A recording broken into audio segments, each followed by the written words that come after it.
But I mean, when it comes down to a lot of it, there is a lot of really great music metal that comes from Sweden. Yeah, it A is. lot of really good stuff. Definitely. Not just I agree. metal. Yeah. No, there's a lot of good music coming from here. I can't argue against that. I think like bands like At the Gates have been so influential too on like the more extreme metal scene here. You know, you see bands like Black Dahlia Murder and you know, Job for a Cowboy, or like some of these really heavy bands like totally call out At the Gates. Right. Well, you know, I'm from a little bit of a different world. I'm not really great at name dropping, and I can't really place all those bands that you mentioned. But for sure, I know that in the death metal scene and the black metal scene and all those sub-genres or whatever it's called, you know, they have really been influential all over the world. So that I have tons of respect for those guys.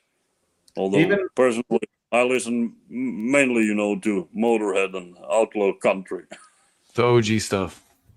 I mean, even like a band like Amon Amarth, you know, they do a lot of the Viking stuff too. They do. They've done it well. I mean, they have rendered a super following all over the world. So they are also resilient. A lot of fortitude there. Yeah. And in Flames and a lot of those bands are just like, you know, not to mention Sabaton and, you know, those guys. It's just, it's amazing how much good music comes from Sweden. Yeah, sure. We can't forget about Hypocrisy and Pain, you know, Peter Teske, another close friend of mine. You know, he's also been doing this for a long time. The cold, too, I think, shapes people's, like, I don't know, like when you're talking about the Vikings and stuff, I think the cold, like, makes you tougher.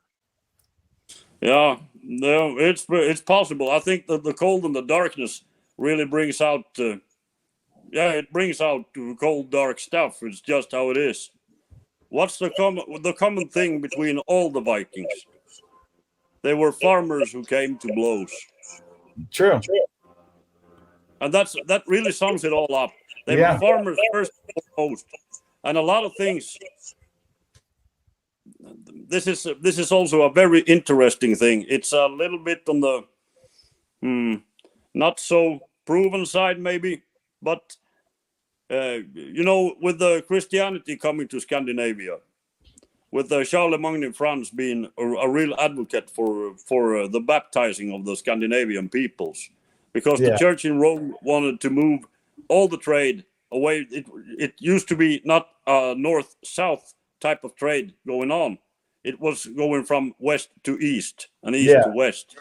And the church wanted to change that. So when they started with this brutal Christianization, you know, it was pretty brutal. You either took the cross or you took the sword, and that's an old saying here.